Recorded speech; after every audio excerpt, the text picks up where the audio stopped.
आज हमारे साथ मौजूद हैं चौधरी बिलावल गोगा साहब। इनसे हम पूछते हैं ये किस मकसद के तहत आज़ाद उम्मीदवार इलेक्शन लड़ने का इन्होंने फैसला किया।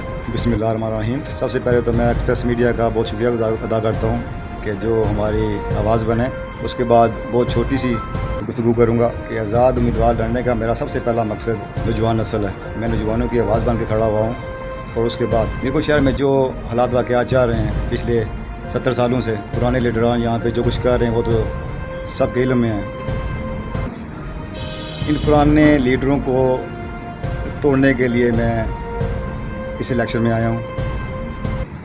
नौजवानों की आवाज़ बनकर इस इलेक्शन को इंशाअल्लाह इनकी ताकत से मैं इंशाअल्लाह इलेक्शन में लड़ भी रहा हूँ और इंशाअल्लाह भरपूर तरीके से जीतूँगा भी सही इंशाअल्लाह। और दूसरी बात यह है कि सबसे पहले बात करूँगा नौजवान नस्लों की, जो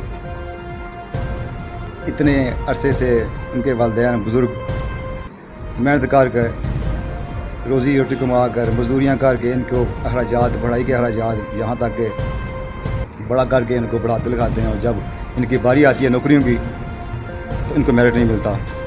मेरिट से मिला मेरे अपने अजीज़ और अब इतने हैं कि 50% तो मेरे दोस्त ऐसे हैं कि जो समझ लें कि कोई रिक्शा ड्राइवर कर रहा है, कोई मजदूरी कर रहा है, किसी ने एड़ियाँ लगाई हुई हैं। मकसद कहने का ये है कि इनकी आवाज़ कौन सुनेगा, इनकी आवाज़ कौन बनेगा। लीडर आते हैं अपने मफाद इनसे लेकर वोट लेकर चले जाते हैं, ये बेचारे इनका मुंह देखते रहते हैं। उसके बाद ना लीडर इनको मिलें, शहर में क्या इनको घर में भी नहीं मिलते इनको। तो मेरा मकसद था नौजवान नस्ल को ये बताना कि यार आप पढ़े लिखे हो लोग हो, आपको भी चाहिए। इलेक्शन कोई इतने बड़ा पहाड़ नहीं है कि आप गिर जाएगा या सिस्टम में आप नीचे आ जाओगे। हर जमहूरी हक, हर बंदे का जमहूरी हक है ये इलेक्शन लड़ना भी। और मैं सिर्फ और सिर्फ खदमात हासिल करना चाहता हूँ सिर्फ मीरपुर के अवाम की, जो गरीब पिसे हुए लोग हैं। और दूसरी बात ये जो आप देख रहे हैं 140-45 दिन से जो ज़ैली कुंभा आज़ाद के जो मामला आ रहे हैं, हमारे बुज़ुर्ग इतने सालों से इन लीडरों को वोट दे देकर अभी तक हमारी नस्लों को भी ये बोल रहे हैं कि इनको वोट दें। जब आते हैं घर में बस यही बातें करते हैं कि जनाब हम आपके बेटे की। मैं कहता हूँ एक चीज़ खुदारा, आप अपनी नस्लों के बारे में सोचें, अपने बच्चों के बारे में सोचें कि ये जो नौजवान नस्ल जिनको पढ़ा लिखा कर आप बड़ा करते हैं, जितने खूबसूरत नौजवान होते हैं जो कि मंडियों में रोले होते हैं, मजदूरी में रोले होते हैं, खुदारा इनके लिए कोई खुदा का खौफ करें और इनके लिए कुछ सोचें आगे भी। हम तो आवाज़ बनने के लिए तैयार हैं उनके लिए इंशाल्लाह। ये एक इलेक्शन नहीं, मेरी इलेक्शन नहीं है, ये मेरे लिए एक जदोजहद है, और ये एक जहाद है जो मैं लड़ रहा हूँ। और इंशाल्लाह मेरे साथ अगर आप कैमरा पर घुमाएँ तो देखेंगे अल्हम्दुलिल्लाह मेरे साथ नौजवान नस्ल भरपूर तरीके से मेरे साथ दे रही है। और इंशाल्लाह और मैं इनसे एक सबसे बड़ा इनसे ये वादा करता हूँ कि अगर इंशाल्लाह इलेक्शन में कामयाब हुआ तो नौजवान नस्ल, गरीब पिसी हुई अवाम, ज़ैली कुंभा आज़ाद के मामलात और जो नौकरियाँ, सबसे बड़ी जो नौकरियाँ बाहर ज़िला से आके यहाँ पे डंडे के ज़ोर से, पैसे के ज़ोर से ये बाहर ज़िला के लोगों को नौकरियाँ दे देते हैं। और हमारे ये मीरपुर की अवाम यहाँ पे देखती रह जाती है, या मंडी में काम करती है, या होटलों में काम करती है, वेटिंग करती है। तो इंशाल्लाह मैं इनके साथ वादा करता हूँ इंशाल्लाह जीत हमारी हुई तो मैं पहली बात, सबसे पहला काम यही करूँगा कि बाहर से कोई बंदा यहाँ पे मैं इंटर होने दूँगा ही नहीं, सबसे पहली बात। और दूसरी बात आपको ये बता दूँ कि मेरे कारकुनों, अहम बात यह है कि मेरे कारकुनों के साथ 2-3 मरतबा 1-2 मरतबा ज्यादती हो चुकी है।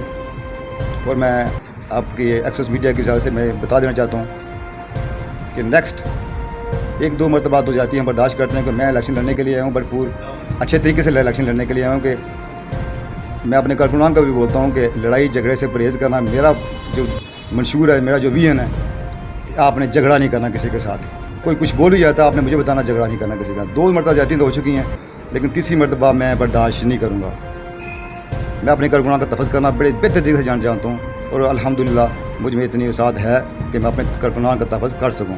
और मेरी इंतहान से दरख्वास्त है कि मेरे मेहरबानी आप हमारे तफज़ के लिए बैठे हैं तो मेहरबानी है कि आप हमारे कारकुनान का भी तफज़ करें, आपका फ़र्ज़ बनता है। इसी के साथ मैं इजाज़त चाहता हूँ। मेहरबानी। बिस्मिल्लाहिर्रहमानिर्रहीम। सबसे पहले तो मैं एक्सप्रेस न्यूज़ का शुक्रिया अदा करता हूँ कि जो हमारे पास आए और हमारी आवाज़ बन के पूरी दुनिया तक हमारी आवाज़ पहुँचाएँगे। तो बाकी जितने भी मेरे भाई इधर बैठे हुए हैं मैं उनका भी शुक्रिया अदा करता हूँ। हमारे आज़ाद उम्मीदवार कानून साज असम्बली चौधरी बिलावल गोगा साहब, इन्होंने इंटरव्यू दिया, बहुत अच्छी बातें की हैं। सबसे पहले ये बात देखें कि जो ये विज़न लेके आए हैं, इनका विज़न देखें कि यंग जनरेशन जितने भी नौजवान हैं ये बहुत अच्छा विज़न लेके आए हैं। और अगर इसी तरह इन्होंने इस जदोजहद को जारी रखा तो अल्लाह ताला इनको यकीनन कामयाबी नसीब फरमाएंगे। तो बाकी रही बात, हमको भी चाहिए जितने भी हमारे दोस्त भाई हमें सुन रहे हैं उनसे हम रिक्वेस्ट करते हैं कि चौधरी बिलावल गोगा साहब की सपोर्ट करें और अपनी वोट इनको दें। आपकी वोट की ताकत से ये आगे बढ़ेंगे और आपकी आवाज़ बनेंगे। जब आपकी आवाज़ बनेंगे, आवाज़ बन के उभरेंगे तो इंशाल्लाह आपके साथ ये जो ज़्यादतियाँ हो रही हैं ये किसी भी सूरत में ज़्यादती नहीं होने देंगे। जैसे इन्होंने बात की है कि हमारे यंग नौजवान, पढ़े लिखे नौजवान जितने भी लोग हैं, देखें कि अक्सर मैंने देखे हैं पढ़े लिखे नौजवान मंडियों में काम करते हैं, रिक्शा ड्राइविंग करते हैं। सबसे बड़ी बात जो इन्होंने की है कि हमारी यंग नस्ल जिनके पास नौकरियां ना होने की वजह से वो मंशियात के आदी हो गए हैं। तो देखें अगर वो मंशियात के आदी हो गए हैं तो ये सब किस पे जाता है? हुकूमत किसकी है? जो हुकूमत तो वही ज़िम्मेदार होती है यंग बंदे को नौकरियां दिलाने की, उनको रोज़गार दिलाने की।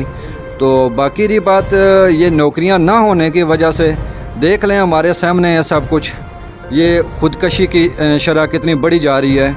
अगर इन नौजवानों के पास नौकरियां हों तो ये अपने अपने कामों में मसरूफ़ हों, तो रोज़गार इनका चल रहा हो, तो ये जो ख़ुदकशी की शरह ये भी कम हो जाए।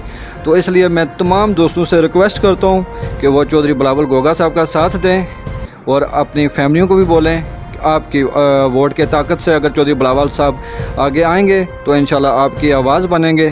तो जब आपकी आवाज़ बनेंगे तो आपके साथ इंशाल्लाह कोई ज़्यादती नहीं होगी। तो बाकी मैं एक बार फिर न्यूज़ वालों का शुक्रिया अदा करता हूँ जो हमारी आवाज़ बने और पूरी दुनिया तक हमारी आवाज़ पहुँचाएँगे।